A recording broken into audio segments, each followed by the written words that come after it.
We were battle troops. We were battle hardened by this time. We'd been in action now for nearly 3 years. We knew each other, we knew each other's strengths, each other's weaknesses, we knew everything about the God. We were battle hardened troops. I should think we were, together with the 1st RHA, probably the most experienced artillery troops in the British Army at that time. Must have been. We knew all about it. We knew all about going into action. We knew all the feelings about battle.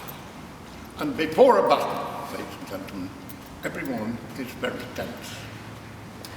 You know there's going to be a battle, 0 hour is whatever, and nobody says anything.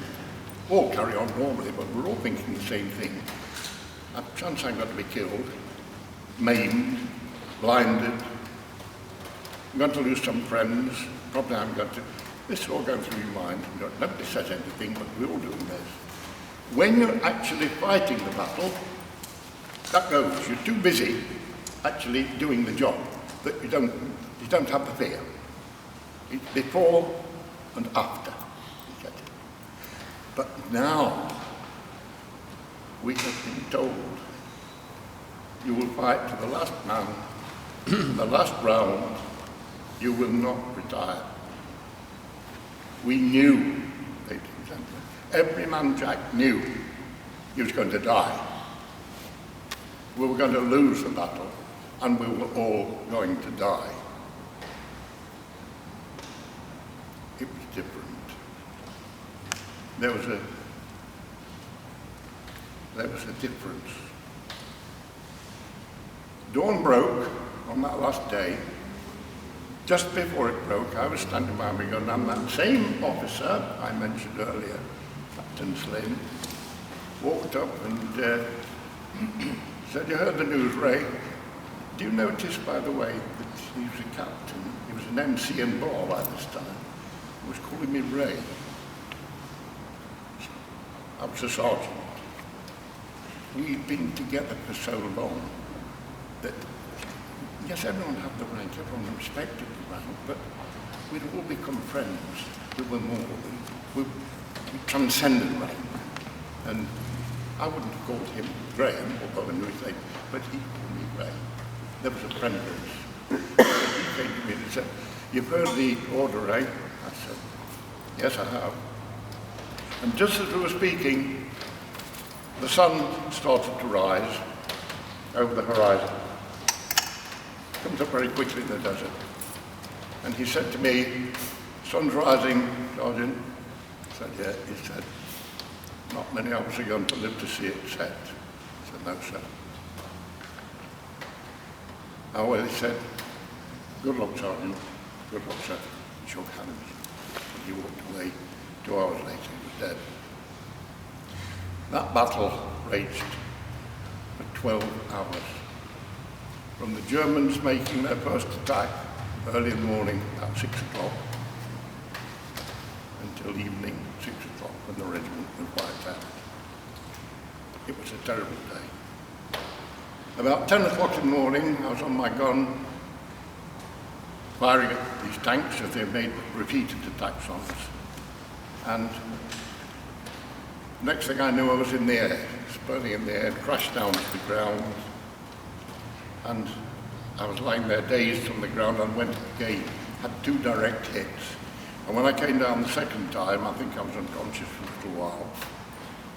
And then, when I did come round, my gun was upside down, my crew were all killed, all dead. And I was black with blast and bleeding from odd bits of superficial wound. That was the end of my gun. Mine was the first to go. And what could I do? My gun had gone. Within a very short time, an 88mm airburst, well, I don't remember now what I mean by that. That means a shell that bursts before it hits the ground. It bursts up there somewhere and showers down all this. An airburst HE over number 1 gun, and I saw the crew of number 1 gun all ball around the gun and it didn't move. That meant another gun was out of action. So I made a crouching run over to number one to see if I could use that gun. I got no crew, but men started to come, drivers, signalers coming, and with I was a gunner, so I could show them what to do, as long as I did the main part on the gun. And I bought that gun for the rest of the day. The day wore on, it was terrible. The noise, it was sometime in late afternoon. The colonel by this time had been killed. When Major Birkin, the battery commander, drove up close to my gun in a honey tank, which was a very light tank, and he shouted to me. And the noise was so terrific I couldn't hear. I had to leave the gun and run the few yards to the tank and I can't hear you. And he said, "We're not beaten yet, are we, Sergeant?" And I gave him a forlorn wink, because we were. And standing at the side of him was Jim Hardy, the battery commander, battery sergeant major, who was a great friend of mine. And they pulled away. They got about as far as that wall, direct hit, went through, cut Jim Hardy in two. It was nearly the end, and by this time, I've only got one man left around the gun who's alive. There was one incident during that period where I had a young man who never knew who he was. And he got riddled with bullets and he was dying, actually. And I went and knelt down, took him across my knees. He was lying, looking a little frightened. And I remember saying to him, "Don't worry, soon have you in hospital, soon have you in Alexandria, and a nice, cool, clear world." And it was like talking about heaven in some corner of hell.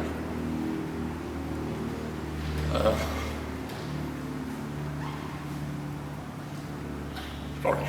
Then as I was talking to him, I noticed the dust was settling on his eyes. He died. I laid him down, went back to the gun to carry on fighting. And I had this one man with me, I don't know who he was, except he wasn't wearing a shirt. That's all I know of it. We fired what was to me the last round of the regiment. It's a Mark IV tank. I pulled the firing lever, fired the gun, and I heard a machine gun only 50 yards behind us. The German Mark IV tank had come up behind us. And this man who was helping me was just hurled into the inside of the shield, just a bloody nest, because he took a whole burst of machine gun. And I took a deep breath and waited for mine. And for some reason I'll never know, the German soldier in my tank didn't fire again. And I lived. I should have done. I lived. It was the end of the battle. I looked down the battle line. Now first, I realised the battle was over. Finished. I went to the honey tank that I've just mentioned.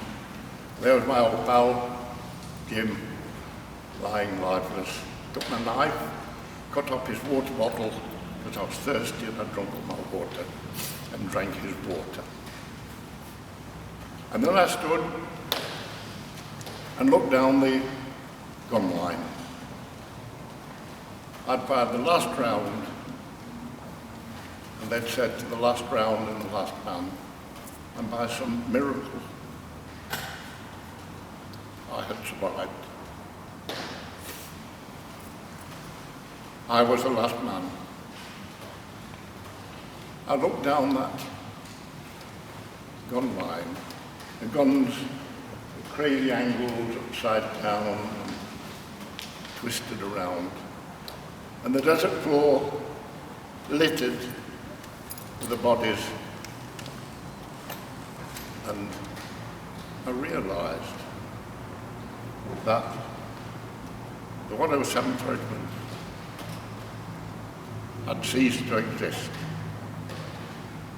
And those bodies littering the desert floor were all my brothers. And the tears that flowed down my cheeks, ladies and gentlemen, have never dried. They're still there.